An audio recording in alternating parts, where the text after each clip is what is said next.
Discipline கிடையாது.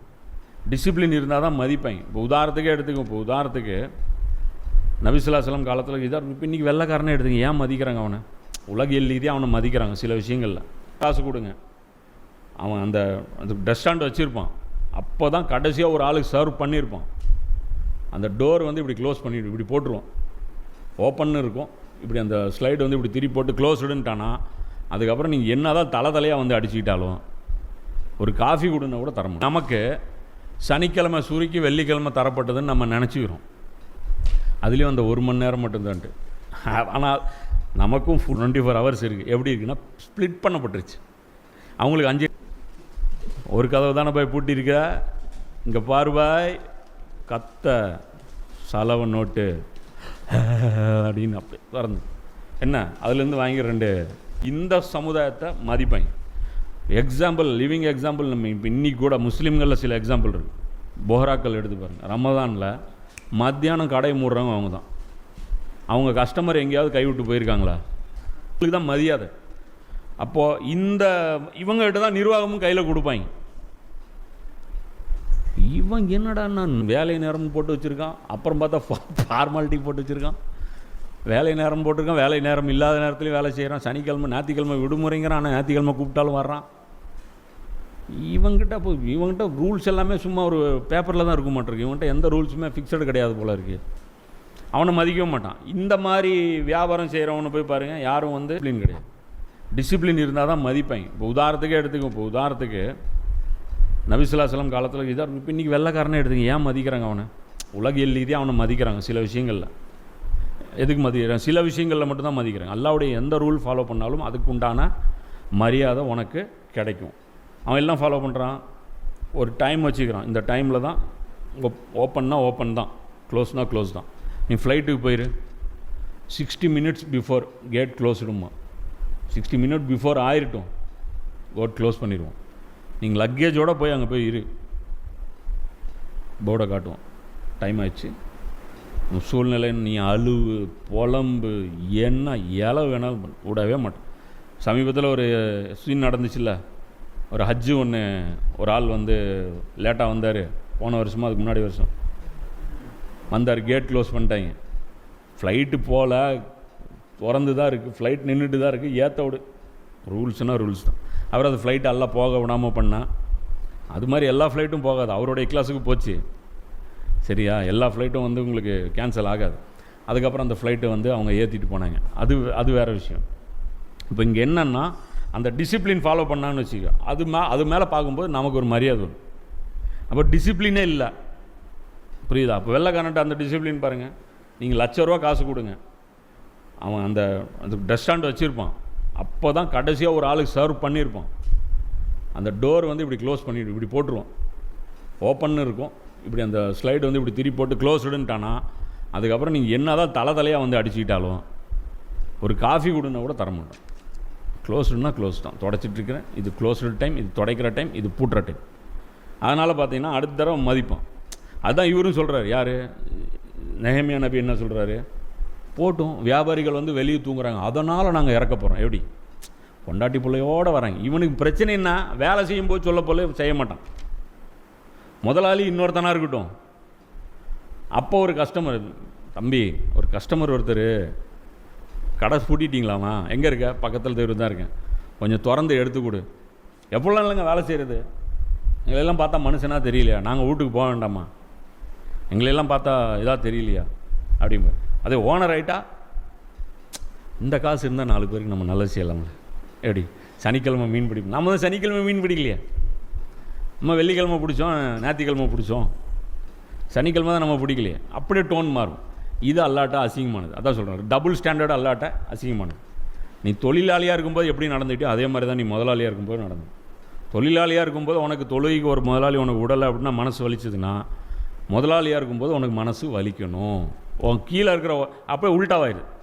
கீழே இருக்கிறவன் பள்ளியாசலுக்கு போனால் எப்படி ஆயிடுது? இப்போ முஸ்லீம் முதலாளி ஆகிட்டானா, தொழிலாளியாக இருக்கும்போது கஜி ஓனர் விட மாட்டேங்கிறார் ஜி தொழுகிறது. இப்போ முதலாளி ஆகிட்டீங்க, அப்போது தொழிலாளிட்டு சொல்கிறீங்களா? தொழுவாத ஒருத்தன் பையன் கிடச்சா போனஸ் கிஃப்ட்டு. அதனால் முஸ்லீம் முதலாளிகள் நிறைய பேர் என்ன பண்ணுறாங்க? முஸ்லீம்களை வேலைக்கு சேர்த்துறது. ஏன்?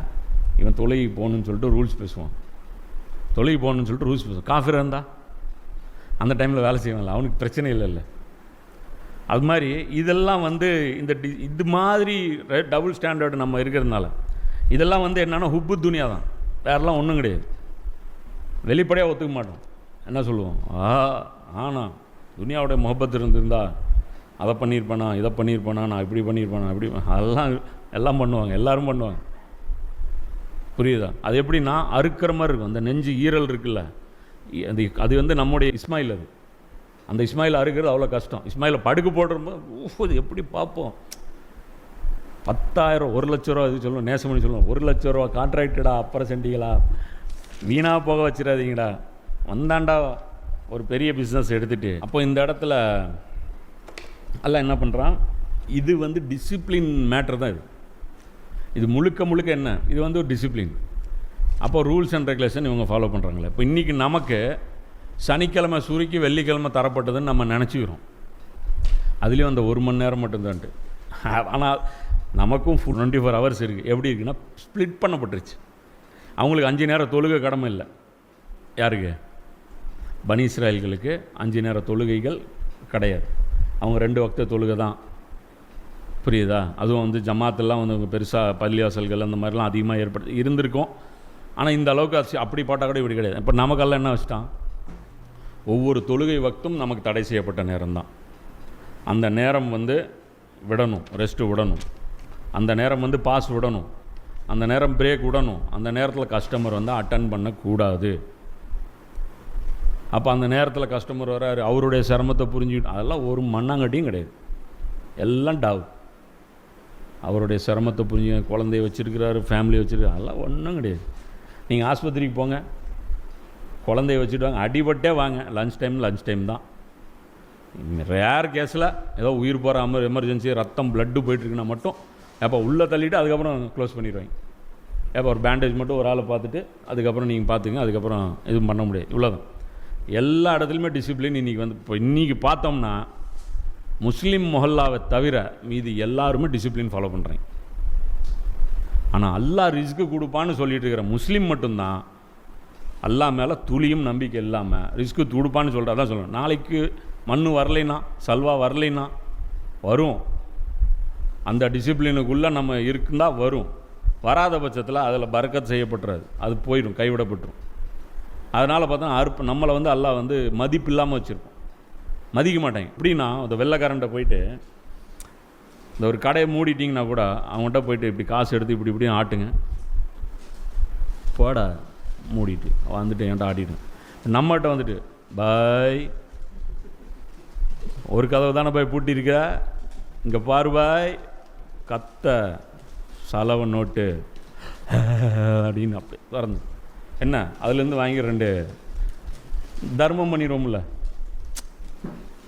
2 பேர் தர்மம் பண்ணிடுவோம்ல. சனிக்கிழமை தானே மீன் பிடிக்கக்கூடாது, வெள்ளிக்கிழமை பிடிச்சிருவோம்ல. வயலேஷன் அது பிரச்சனை பெருசாக வராது. ஜும்மா நேரத்தில் அது வாங்கி வச்சிரு, பக்கத்தில் கொடுத்துருங்க, அதை பண்ணிடுங்க, இதை பண்ணிடுங்க. அதெல்லாம் ஒரு ஏற்பாடு இருக்கக்கூடாது, 0 ஏற்பாடு. காஃபிராக வேலை செய்கிறாங்கன்னா கடையை மூடி ஷட் டவுன் பண்ணு. அக்கீமு ஸலாத்துன்னா என்ன தெரியுமா? தொழுகை நிலைநாட்டுறதுன்னா அந்த டைமில் லீவ் விடுறது தான் அக்கீமு ஸலாத்துன்னா என்ன? ஒரு ஃபேக்ட்ரி வச்சுருக்கீங்களா, 1:30 தொழுகிறான், தொழுவில் 2ஆம் பட்சம் லொஹர் பிரேக்கு, அசர் பிரேக்கு, மக்ரிப் பிரேக்கு, இஷா பிரேக், முடிஞ்சு போச்சு. ஆஃப்டர் இஷா நோ ஒர்க்கு. ஆஃப்டர் இஷா ஷிர்க்கு அதை வாங்கினீங்க அப்படின்னா வயலேஷனில் வரும், பர்க்கத்து கைவிடப்பட்டுரும். அப்போ அந்த டைமில் மீன் வரும், சனிக்கிழமை ஆஃப்டர் இஷா மீன் வரும். நீங்கள் பிடிப்பீங்க, நிறைய நல்லது பண்ணுவீங்க, அதெல்லாம் பண்ணுவீங்க. அந்த நல்லது வாங்கி இப்படி இந்த பக்கம் ஆஸ்பத்திரிக்கு செலவு பண்ணுங்க. அதுதான் உடம்புல ஒட்டாது காசு. அது சொல்லுவாங்களே, பாவத்தில் சம்பாதிச்ச காசு உடம்புல ஒட்ட தங்காது, ஆஸ்பத்திரிக்காக போகும், வெட்டி செலவாக போகும், வண்டி ஆக்சிடெண்ட் ஆகும், பறக்கத்து இருக்காது, பொருட்கள் வீணடையும், எல்லாம் என்ன போயிடும். சம்பாதிப்பீங்க, அப்படியே என்ன போயிடும், எப்படி இப்படி வீண் சொல்லும். அப்புறம் என்ன, அதுக்கு ஒரு நியாயமான காரணம் என்ன, ஆஸ்பத்திரிக்காக சம்பாதிக்கணும். எதுக்கு? இது ஆஸ்பத்திரிக்கு போகிற நௌபத்து வந்தது அதனால தான், அந்த சம்பாரிச்சதுனால தான். அல்லா தான் நோயை கொடுக்குறான், அல்லா தான் நோயை குணப்படுத்துகிறான். ஏன் இந்த நிலைமை வந்துச்சு? அதான் மேட்ரு. நபி ஸல்லல்லாஹு அலைஹி வஸல்லம் என்ன சொன்னாங்க, இது ரூஹுக்கான வேலை. நீ உடல் இச்சைகளுக்காக வேலை செஞ்சுட்டு இருக்க. இந்த நேரத்தில் உடல் தேவையை பூர்த்தி செய்கிற, நீ என்ன பண்ணாலும் வீடு கட்டுறதுக்கு சம்பாதிச்சாலும், ட்ரெஸ்ஸு எடுக்க சம்பாதிச்சாலும், சாப்பாட்டுக்காக சம்பாதிச்சாலும் எல்லாமே உடல் இச்சைகள் தான். குறைச்சிக்கணும். இது என்னுடைய ஒர்க்கிங் டைமு. இதுக்குள்ளே எனக்கு என்ன கிடைக்குதோ அதை வச்சு நான் வாழ்வேன். அதுக்குள்ளே எனக்கு கிடைக்கலன்னா சாவேன். ஆனால் அதை மீறி நான் நடந்துக்க மாட்டேன். எப்படி? இதுதான் டிசிப்ளின். இந்த சமுதாயத்தை மதிப்பாங்க. Example, living example. நம்ம இப்போ இன்றைக்கி கூட முஸ்லீம்களில் சில எக்ஸாம்பிள் இருக்குது. போஹராக்கள் எடுத்து பாருங்கள். ரமதானில் மத்தியானம் கடை மூடுறவங்க அவங்க தான். அவங்க கஸ்டமர் எங்கேயாவது கைவிட்டு போயிருக்காங்களா? ஒரு மாதம்லாம் லீவ் விட்றாங்க. லீவே விட்றாங்க ரமலானுக்காக. இத்தனைக்கு அவங்ககிட்ட பார்த்தீங்கன்னா எந்த ஒரு ஆக்டிவிட்டீஸும், தீனி ஆக்டிவிட்டீஸுமே பெருசாக இருக்காது. பெருசாக ஒரு மீட்டிங் போட மாட்டாங்க, பயான்கள் நடத்த மாட்டாங்க, பெருசாக ஒன்று இருக்குது. ஆனால் அந்த ரூஹானியத்துக்காக கொஞ்சம் வேலை செய்வாங்க. இந்த ரம்ஜானுப்பா, இதோடைய புனிதத்தன்மை வேறப்பா, இதுக்காக நான் இது இந்த மாதத்தில் எனக்கு எவ்வளோ காசு வந்தாலும் எனக்கு தேவையில்லப்பா, இந்த மாதத்தில் எனக்கு எவ்வளோ காசு வந்தாலும் தேவையில்லப்பா, மத்தியானத்தோடு மூடுறேன், சாயந்தரத்தோடு மூடுறேன், வந்தால் வரட்டும், வராமல் போட்டோம், அதை பற்றி பிரச்சனை இல்லை, இதில் என்னால் வாழ முடியும், மினிமம் என்னால் வாழ முடியும். இதுதான் ஒரு இப்படி வாழ்ந்தவங்கள் தான் மதிப்பு ஏற்படும். இன்றைக்கி உலகத்தில் வரலாறு யாரெல்லாம் நினைவு கூறுது? அதிகமான வாகனங்கள், அதிகமான வீடு வாசல் தோப்பு துறவு, இப்படி வாழ்ந்தவங்களை வரலாறு நினைவு கூறுதா? சுருங்கி போய் நபிசுல்லாசலம் மாதிரி சும்மா 2 பேரிச்சம்பழம் இருந்து உமர்லியானு மாதிரி ஒரு ட்ரெஸ், வருஷத்துக்கு ஒரு ட்ரெஸ்ஸு வச்சுக்கிட்டு இருந்தாங்க. இவங்களை மதிப்பாக பார்க்குது. இவங்க எல்லாம் இப்போ நபிமார்கள், சஹாபாக்கள், சுஹதாக்கள், சாலிஹீன்கள் எங்கெல்லாம் யார் இந்த மாதிரி வாழ்ந்தாங்க. இவங்களுக்கு தான் மரியாதை. அப்போது இவங்ககிட்ட தான் நிர்வாகமும் கையில் கொடுப்பாங்க. இவன் என்னடா நான் வேலை நேரம் போட்டு வச்சுருக்கான், அப்புறம் பார்த்தா ஃபார்மாலிட்டி போட்டு வச்சுருக்கான், வேலை நேரம் போட்டிருக்கான், வேலை நேரம் இல்லாத நேரத்துலையும் வேலை செய்கிறான், சனிக்கிழமை ஞாயிற்றுக்கிழமை விடுமுறைங்கிறான், ஆனால் ஞாயிற்றுக்கிழமை கூப்பிட்டாலும் வர்றான். இவங்ககிட்ட ரூல்ஸ் எல்லாமே சும்மா ஒரு பேப்பரில் தான் இருக்க மாட்டிருக்கு. இவன்கிட்ட எந்த ரூல்ஸுமே ஃபிக்ஸடு கிடையாது போல இருக்குது. அவனை மதிக்கவும் மாட்டான். இந்த மாதிரி வியாபாரம் செய்கிறவனை போய் பாருங்கள், யாரும்